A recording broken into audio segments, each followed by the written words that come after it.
자, 이 시간에는 원소의 주기율표에 대해서 좀 알아보도록 하겠습니다.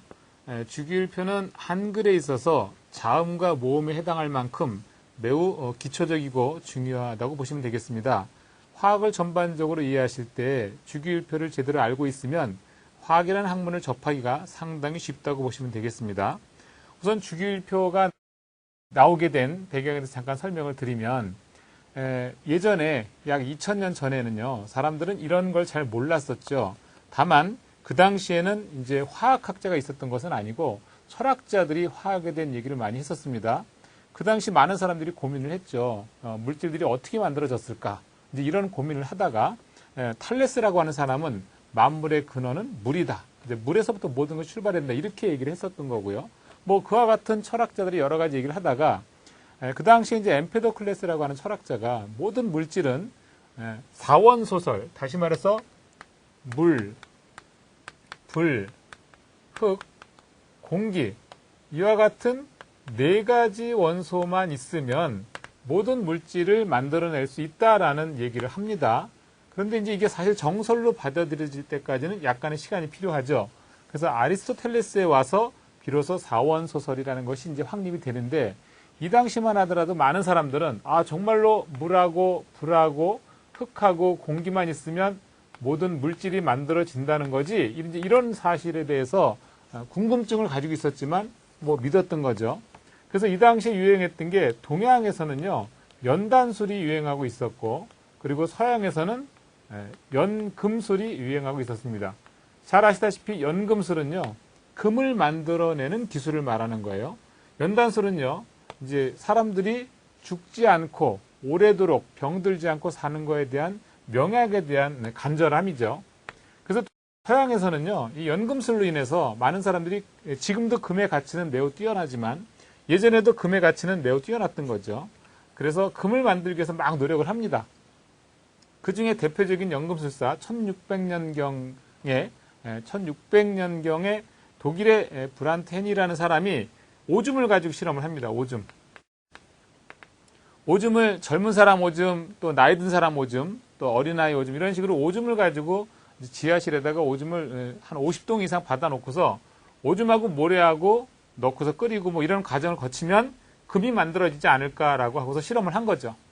그렇지만 결국 이 사람이 금을 찾지는 못했죠. 다만 이 오줌을 가지고 실험을 함으로 인해서 인이라고 하는 물질을 발견합니다. 오줌 속에는 인이라고 하는 물질이 있거든요. 또 동양에서는 한편, 이제 서양에서는 이런 식으로 인도 발견되고 뭐 나트륨도 발견되고 여러 가지 물질들이 이제 발견되고 있는 와중에, 동양에서는 그 당시에 진시황이 중국을 통일합니다. 그리고 본인은 늙지 않고 병들지 않고 이 권력을 오래도록 누리기 위해서 죽지 않는 약, 불로불사약, 다시 말해서 늙지도 않고 죽지도 않는 약을 구하려고 노력을 합니다. 이제 그 중에 대표적인 연단술사로서 서불이라고 하는 도사에게 너는 가서 지금부터 이 불로불사약을 구해와라. 그래서 이제 사실 서불이라는 도사가 제주도까지 갔다 옵니다. 우리나라 제주도까지 왔다 갔다 하는 기록이 있는데, 몇 년간에 걸쳐서 불로불사약을 구하기 위해서 돌아다니다가 결국 이제 진시황제에게 갖다 바친 게 뭐냐면 바로 수은입니다. 수은. 이 수은이 사실은 몸에 바르면 이제 하얗게 되면서 마치 젊어지는 듯한 느낌을 갖도록 착각을 일으키게 해요. 그때 진시황은 이 수은으로 된 것을 가지고, 이제 수은을 가지고 음식을 먹을 때도 조금씩 타서 먹고, 또 전국에 있는 수은을 다 모아가지고 궁궐 안에다 수은 호수까지 만들어 놓고서 세수도 수은 호수에서 하고 몸도 수은으로 씻고 뭐 이런 일이 벌어지죠. 결국은 그로 인해서 수은은 진시황의 몸을 망칩니다. 결국은 수은 때문에 더 일찍 사망하게 되는 일이 생깁니다. 사람들은 그래서 수은이라는 게 몸에 굉장히 치명적으로 안 좋은 거구나라는 걸 그렇게 알게 되는 거예요. 옛날 사람들이 이와 같이 인이라든가 수은이라든가 하는 것들 이렇게 하나씩 밝혀오던 와중에 1869년 멘델레프라고 하는 러시아의 과학자입니다. 그 당시까지 발견된 63종의 원소들이 분명히 무슨 체계를 가지고 있을 것이다 라고 이제 고민을 하기 시작합니다. 그래서 그 사람이 고민한 게 뭐냐면, 이들에게도 무슨 상관관계가 있지 않을까라는 고민을 하죠. 그래서 이제 고민한 게, 한 줄로 세울 수 있는 방법을 고민합니다. 잘 관찰을 해보니까 제가 이제 이전 시간에 설명드린 것처럼 원자라고 하는 것이 사실은 원자 핵과 전자로 나눠진다고 했는데, 물론 이 원자라는 말은요, BC 2000년경, 지금으로부터 2000년 전의 얘기인데, 데모크리토스라고 하는 철학자가 원자를 처음 얘기를 합니다. 이제 길을 지나가다가 동전이 닳는 것을 보고서, 이게 계속 닳다 보면 뭔가 가장 작은 입자가 있지 않을까. 그 당시 썼던 그 원자란 말을 오늘날까지 쓰게 되는 거예요. 그런데 이제 이 원자가 사실은 오늘날에 보니까 핵과 전자로 나뉘고, 핵은 다시 양성자와 중성자로 쪼개진다는 걸 알게 된 거죠. 그래서 이제 멘델레프는요, 이 원자 중에서도 양성자가 같은 것은 단 하나도 없다라는 사실을 알게 됩니다. 그래서 이 양성자가 같은 게 하나도 없기 때문에 양성자가 하나인 것은 원자번호 1번, 양성자가 3개인 것은 원자번호 3번, 양성자가 11개인 것은 원자번호 11번, 이런 식으로 정하기에 이른 거예요. 그렇기 때문에 사실은 주기율표에 있어서 원자 번호라고 하는 것은 곧 양성자수라고 생각하시면 됩니다. 왜냐하면 멘델레프가 정할 때부터 양성자수가 같은 게 하나도 없기 때문에 양성자수로 원자 번호를 정했기 때문이죠. 자, 지난 시간에 한 바와 마찬가지로 양성자수는 결국 전자수라고 말씀을 드렸었습니다. 자, 그렇다면 여기에 있는 이 원자번호 1번이라고 하는 것은 전자 1개란 뜻, 원자번호 3번이라고 하는 것은 전자가 3개라는 뜻이에요.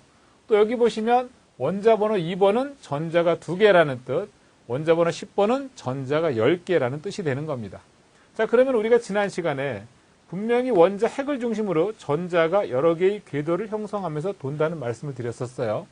그래서 원자 핵을 중심으로 주양자수가 1일 때, 첫 번째 궤도라는 얘기죠. 그럴 때는 전자가 최대 2개까지 들어갈 수가 있고, 만약에 주양자수가 2일 때는 최대 8개, 3일 때는 3, 3, 9, 2는 18, 18개, 4일 때는 4, 4, 16, 32개까지 들어갈 수 있다라고 했습니다.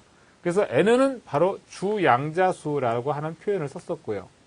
그리고 주양자수 외에 부양자수라고 하는 것은 L이라고 표현한다고 했었는데, 이 부양자수는 주양자수가 1일 때 부양자수는 0 하나밖에 없다 그랬고, 주양자수가 2일 때는 0과 1이 있었고요. 주양자수 3일 때는 0과 1과 2가 있었다, 이렇게 표현했었습니다.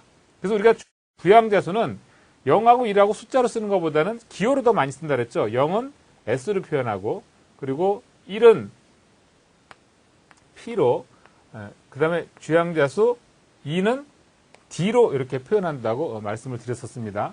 자, 주양자수 4일 때는 S, P, D, F 이렇게 부양자수가 4개가 따라온다는 말씀을 드렸었어요. 자, 물론 여기서 주양자수가 1일 때 부양자수 S라는 궤도는 2개 온다고 했고, 이건 이전 시간에 말씀드렸던 내용입니다. 자, 근데 P궤도는 6개, S궤도는 2개, P궤도 6개, D궤도 10개. 자, 2개, 6개, 10개, 14개가 이렇게 올 수 있다고 말씀을 드렸습니다. 자, 그러면 핵을 중심으로 전자가 2개, 8개, 18개, 32개가 채워진다고 했는데, 지금 여기 있는 수소를 잠깐 볼게요. 수소는 전자가 1개입니다. 1개란 얘기는 첫 번째 궤도에 전자가 하나 온다는 뜻이 되는 거고, 리튬은 첫 번째 궤도에 2개까지 올 수 있다 그랬죠. 그리고 두 번째 궤도에 하나가 오게 되는 거죠.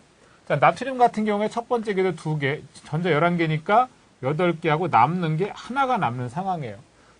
잠깐 공통적인 보면 이제 뭔가 좀 공통적인 게 보이죠. 맨 끝에 가전자 궤도에 전자를 하나씩 남겼습니다. 이게 바로 일족 원소라는 뜻이 되는 거고, 수소는 전자를 채우다 첫 번째에서 끝났기 때문에 1주기, 리튬은 채우다 두 번째에서 끝났으니까 2주기, 나트륨은 채우다가 마지막 세 번째 끝났으니까 3주기 원소라는 것을 우리가 알 수 있어야 됩니다. 자, 베릴륨 마찬가지입니다. 처음에 2개 채우고 2개 남죠. 자, 마그네슘은 12개니까 처음에 2개 채우고 8개 채우고 2개가 남는 상태. 자, 붕소는요, 5개니까 2개 채우고 3개 남고, 알루미늄은 2개, 8개, 3개가 남는 거니까 결국 3개가 남았기 때문에 3족 원소. 자, 탄소는 2개, 4개 남는 거예요. 그래서 4족 원소가 되는 거죠. 규소도 2개, 8개, 4개. 결국은 4족 원소가 되는 거고. 자, 질소는 7개니까 2개, 5개. 인도 2개, 8개, 5개가 남았어요. 결국 5개가 남았기 때문에 5족 원소가 되는 겁니다. 자, 탄소 같은 경우에는 처음에 2개 채우고 6개 남는 거죠. 황은 16개니까 2개, 8개 하고 6개가 남는 거. 결국 마지막에 6개가 남았으니까 육적 원소가 된다라는 얘기입니다. 자, 불소는 2개 채우고 7개, 염소가 17개니까 2개, 8개, 7개가 남아서 결국은 7적 원소가 되는 거고, 자, 이쪽에 헬륨은 2개로 끝났고요. 그 다음에 헬륨을 제외한 나머지 원소들은 2개, 8개로 끝났어요. 아르곤 18개니까 2개, 8개, 8개에서 8개로 끝났습니다. 그래서 우리가 8족이라고도 하고 다른 말로는 영족이라는 표현도 씁니다. 이렇게 해서 족이 만들어진 거예요. 족이라고 하는 것은 그룹을 의미하는 건데 얘네들은 화학적 성질이 비슷할 수밖에 없습니다. 맨 마지막에 남는 가전자들이 다 동일하기 때문에 제가 일전에도 말씀드렸지만 원자라고 하는 것은 핵을 중심으로, 자, 핵을 중심으로 전자가 도는 형태라 그랬어요. 이 전자가 이 원자의 성질을 결정짓는다라고 말씀을 드렸습니다. 자, 그렇기 때문에 여기에 있는 가전자가 하나씩 있다라는 얘기는 비슷한 성질을 갖게 되는 거예요. 이제 또 계속 말씀을 드리겠지만 우선 이 시간에는 마지막에 남는 게 족수고 채워지다가 끝나는 껍질의 수가 죽이라는 사실부터 알아두시면 좋겠습니다. 자, 이와 같은 원소들을 통해서 우리가 전자 배치도 같이 말씀을 드릴 수 있는데요. 수소 같은 경우에는 전자가 하나밖에 없기 때문에 1s1으로 끝나는 1s1이 되는 거죠. 그 다음에 리튬 같은 경우에는 2개, 1개니까 1s2, 2s1이 됩니다. 나트륨은요, 1s2, 2s2, 2p6에 3s1이 되는 거예요. 왜냐하면 지금 주양자수는 2개가 다 채워졌고 부양자수에서 두 번째 주양자수가 2일 때에는 2s, 2p가 있는 건데 2개, 6개 채워지는 거고 나머지 하나가 또 3s1으로 채워지는 겁니다. 결국은 끝에를 보면 1s1, 2s1, 3s1 전부 다 s1으로 끝났어요. 이 얘기는 1족 원소는 전부 다 1s1으로 끝나는 전자 배치를 가지고 있다라는 뜻으로 우리가 해석할 수가 있는 겁니다.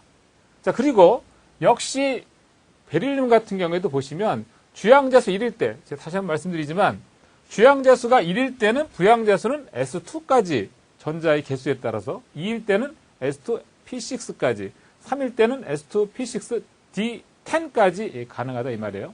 자, 그래서 베릴륨 같은 경우에도 잠깐 보시면 주양자수 1일 때니까 전자 2개 채우고 그 다음에 두 번째에도 2일 때는 ES, EP가 있지만 전자 2개밖에 없으니까 ES2만 채우고 EP는 비어있는 상태가 되는 겁니다. 그래서 ES2로 끝나는 전자 배치를 갖게 되는 거죠. 마그네슘 같은 경우에도 첫 번째에도 1s2, 두 번째에도 2s2, 2p6, 그 다음에 세 번째에는 3s도 있고 3p도 있고 3d도 있고 그렇지만 남은 전자가 2개밖에 없으니까 3s2로 끝나는 거예요. 그래서 결과적으로 보면 두 번째 2족 원소들은 끝나는 게 2s2, 3s2 이런 식으로 끝났다는 얘기입니다. 그럼 밑에 있는 4주기 원소도 당연히 칼슘도 4s2로 끝날 거예요. 그렇기 때문에 2족 원소는 ns2로 끝나는 전자 배치를 갖는 거다라고 생각하시면 되고요. 세 번째, 붕소 같은 경우에도 보시면 붕소 같은 경우에는 처음에 1s2, 2s2, 2p1. 왜냐하면 지금 첫 번째 2개고 두 번째 교대는 3개니까 2하고 하나하고 더하면 3개가 되는 거죠. 요 위에 있는 것들을 더한 게 전자 개수가 되는 거예요. 자, 밑에 알루미늄도 보시면 1s2 여기서 두 번째 궤도에는 2s2, 2p6가 되고 마지막에 3s2, 3p1으로 끝나거든요. 이 얘기는 결국은 끝날 때 이거는 ns2, np1으로 끝난다. 전자 배치가. 그럼 우리가 이제 전자 배치만 보면 얘가 몇 족, 몇 주기 원소라는 걸 알게 되는 거예요. 예를 들면 이런 거죠. 여기서 만약에 마그네슘이 지금 3s2로 끝났다는 얘기는 앞에 있는 3자는 3주기 원소를 의미하는 것이고 2라고 하는 것은 2족 원소라는 것을 뜻하는 거다. 이렇게 우리가 볼 수 있어야 됩니다. 자, 여기 탄소도 한번 볼게요. 탄소도 1s2, 그 다음에 두 번째 교대 2s2, 2p2가 되는 거죠. 원래 P궤도에는 전자가 6개까지 들어올 수 있지만 남아있는 게 2개밖에 없으니까. 규소 같은 경우 1s2, 2s2, 2p6하고 3s2, 3p2 결국은 다 S2, P2로 끝났어요. 그래서 NS2, NP2의 전자 배치를 갖는 것이고, 자, 질소 역시 1s2, 2s2, 2p3. 여기서는 있는 이 경우에는 1s2, 2s2, 2p6하고 마지막에 3s2, 3p3로 결국은 ns2, np3로 끝나는 전자 배치를 갖는다라고 보시면 되겠습니다. 자, 산소 역시 마찬가지죠. 주양에서 1일 때 전자 2개니까 1s2, 2일 때는 2s2, 2p 몇 개가 남습니까? 6개니까 2개 채우면 4개가 남는 형태가 되는 거죠. 여기서도 역시 1s2, 2s2, 2p6, 3s2, 3p4 이렇게 되는 경우죠. 결국은 끝나는 게 ns2, np4로 끝나는 전자 배치, 이게 바로 육적 원소들이라고 보시면 되겠습니다. 다시 한번 말씀드리지만 앞에 있는 n자는 주기를 의미하는 거고 위에 있는 숫자를 더한 건 족을 의미하는 거예요. 그러니까 위에가 2 더하기 4 하면 6이니까 육적 원소라는 뜻이 되는 거죠. 만약에 여기 앞에가 3자가 써 있다면 이건 3주기 원소, 3주기 원소라는 뜻이 되는 거예요. 이걸 우리가 볼 줄 알아야 돼요. 시험에서도 가끔 나오기 때문에 이걸 잘 알아두셔야 됩니다. 자, 그 다음에 7적 원소 같은 경우 불소는 1s2로 되고 2s2, 2p5. 염소 같은 경우 1s2, 2s2, 2p6하고 3s2, 3p5로 끝나는 거. 따라서 ns2, np5로 끝나는 전자 배치는 다 7적 원소다. 자, 그 다음에 이제 마지막 여기는 네온 같은 경우가 1s2, 2s2, 2p6로 끝났고요. 그 다음에 여기도 아르곤은 1s2, 2s2, 2p6 다음에 3s2, 3p6로 끝나는, 결국은 영적 기체는 ns2, np6로 다 끝나는 것들이에요. 다만 헬륨만 예외적으로 ns2로 끝나는 거죠. 헬륨만. 이 경우는 예외로 봐야 되죠. 자, 그래서 우리가 이제 볼 때는 전자 배치를 통해서 이 원소가 어느 족, 어느 주기에 있는 원소라는 걸 우리가 예측할 수 있어요. 예를 들면 이런 겁니다. 자, 4s2, 4p5. 이러한 전자 배치는 어떤 원소를 의미하는 거냐? 이렇게 물어본다면, 자, 앞에 있는 4는 뭐라 했어요? 주기라 했죠, 주기. 4주기. 4주기고, 그 다음 위에 있는 숫자는 더하면 7. 7이라는 얘기는 7쪽. 결국은 브롬을 의미하는 겁니다. 브롬. 이거는 브롬을 의미하는 전자 배치가 되는 거예요. 그래서 브롬은 절대로 다른 데 갈 수가 없어요. 이 자리밖에 안 되는 거예요. 자, 예를 들어서 또 한 가지. 예를 들어서, 자, 3s2, 3p1이다. 그렇게 되면 이거는 어떤 원소일까라고 물어보면 앞에 있는 3이라고 하는 건 주기라 그랬고요. 위에는 2하고 1을 더하면 이건 족수라 그랬어요. 그러니까 3족, 3주기. 그러면 3족에 3주기 하니까 바로 알루미늄이라고 하는 원소를 우리가 찾아낼 수 있어야 된다. 그 뜻입니다. 그러니까 전자 배치를 통해서 우리가 이제 어떤 위치에 있는지를 좀 잘 기억하시면 좋을 것 같습니다. 자, 더불어서 이제 또 한 가지 말씀을 드리고 싶은 거는 다음 시간에 이제 또 우리가 화학 결합에 대해서 얘기를 할 텐데 그거 잠깐 땡겨서 몇 가지 말씀을 좀 드릴게요. 주로 이제 주기율표상에서 보면 왼쪽으로 갈수록 금속 성향이 강한 원소들입니다. 금속 성향이 강해요. 오른쪽으로 갈수록 비금속 성향이 강합니다.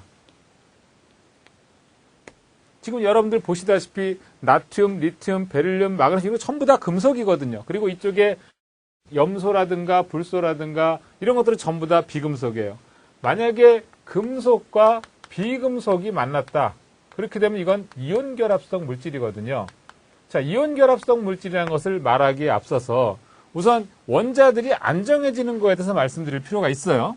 지금 여기 보시면 이제 수소를 제외한 리튬은요, 안정해지려면 마지막 가전자 궤도, 이제 그 옥테트 룰에 따라서 8우설에 따라서 마지막 가전자 궤도가 8개가 돼야 첫 번째 궤도의 경우에는 2개만 돼도 안정하지만 두 번째 궤도 이상서부터는 8개가 되는 게 안정한 겁니다.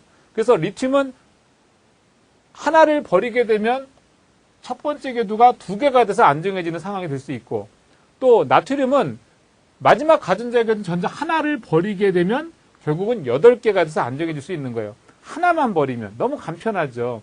내가 10만 1,000원이 있는데 10만 원을 깨기는 어렵지만 1,000원을 누군가에게 준다는 건 좀 그렇고요. 1,000원을 뭐 과자를 사 먹는다는 거 이런 건 좀 쉬운 얘기지만 10만 원을 깨긴 굉장히 어려운 거죠. 그래서 그렇게 생각하시면 전자 하나를 버리긴 되게 쉬운 거예요. 안정해지는 방향을 말하는 거예요. 그래서 이쪽 원소들은 대략 다 플러스 1가 지향적인 원소들이다. 이렇게 생각하시면 되고, 그 다음에 두 번째 2족 원소들은 마지막 가전자계도 2개를 버려야만 안정해지는 거니까 얘네들은 플러스 2가 지향적인 원소들.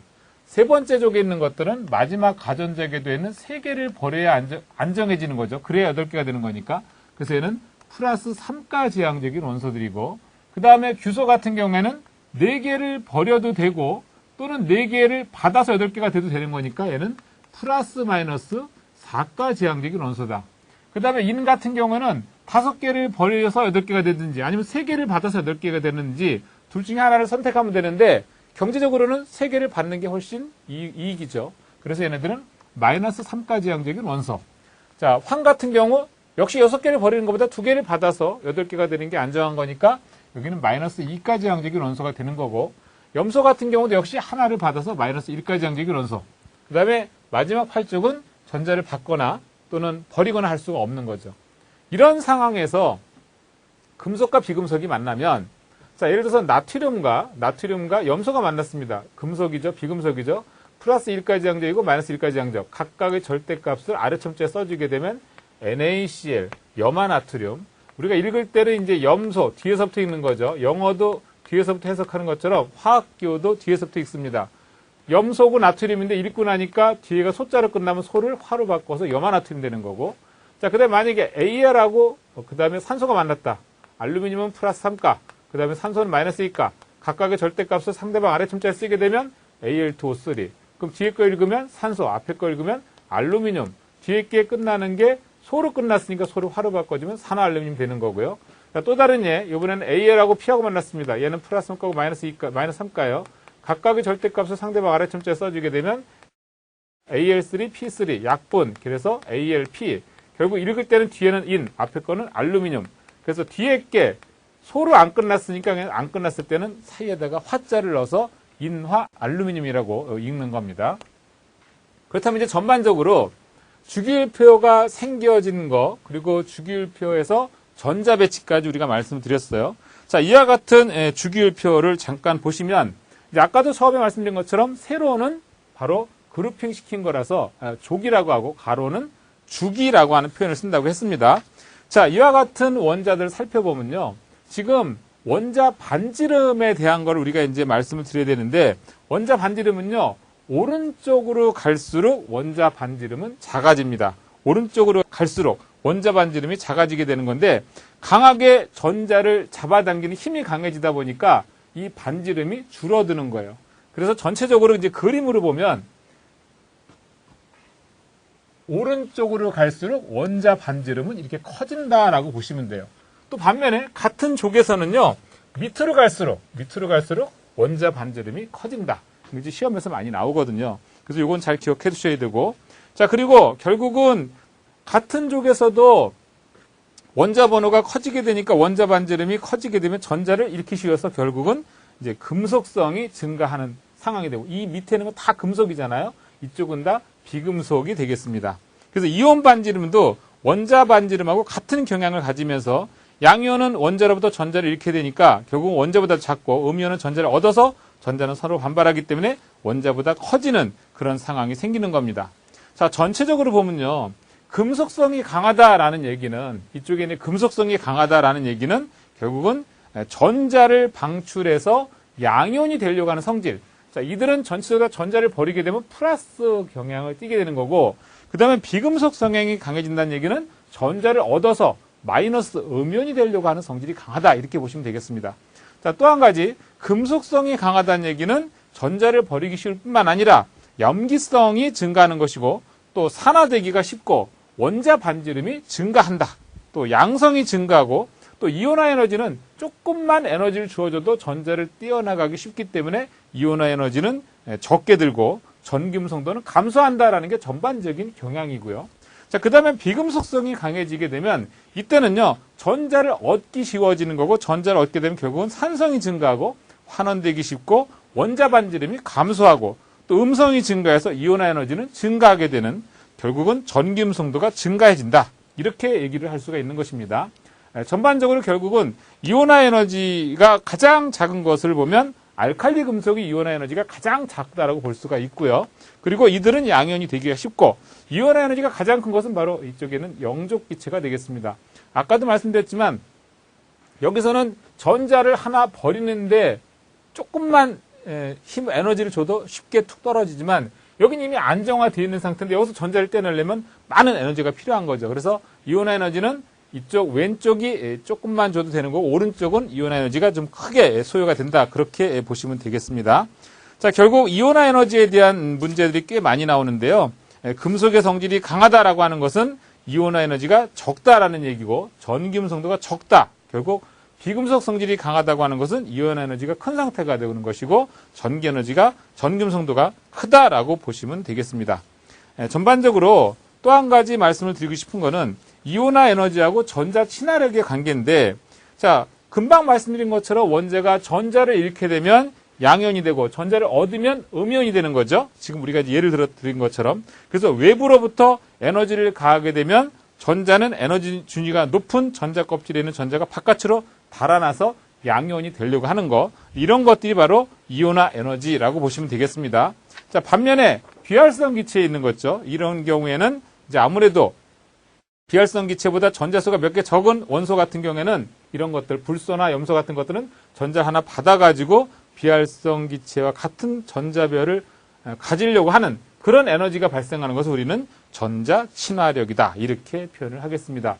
자, 일단 전반적으로 제가 이제 주기율표에 대해서 말씀을 드렸는데 이 시간에는 여러분들이 반드시 알아두셔야 될 내용은 이 전자 배치, 각각 원소들의 배치를 좀 아실 필요가 있고요. 그리고 이제 왼쪽으로 갈수록 이온화 에너지는 적고 오른쪽으로 갈수록 이온화 에너지는 크게 소요된다. 이게 이 시간의 가장 포인트가 되겠습니다. 자, 그리고 이제 우리가 하나 더 알아둬야 될 내용은 뭐냐면 주기율표에서 원자 번호와 질량수가 또 매우 중요해요. 제가 지금 이렇게 표시를 해놨는데 이렇게 표시를 해놨는데 여기까지는 당연히 질량수가 좀 암기가 돼야 됩니다. 우리가 주로 1번에서 20번까지 원자량을 좀 외워둘 필요가 있거든요.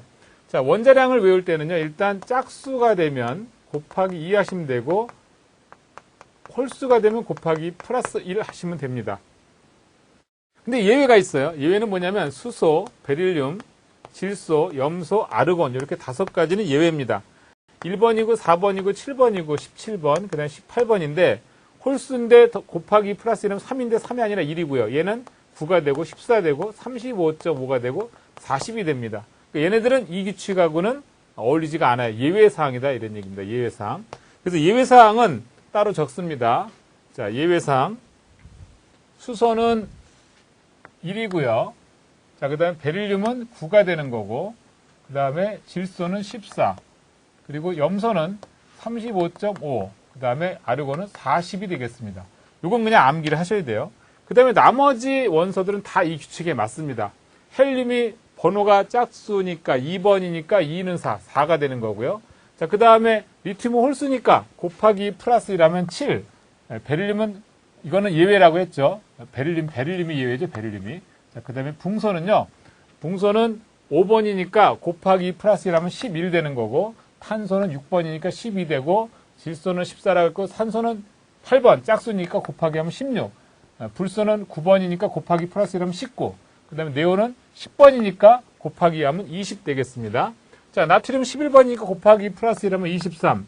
여기는 24, 27, 28, 31, 32. 그 다음에 마지막 칼륨이 19 곱하기 플러스 1하면 39, 칼슘이 40.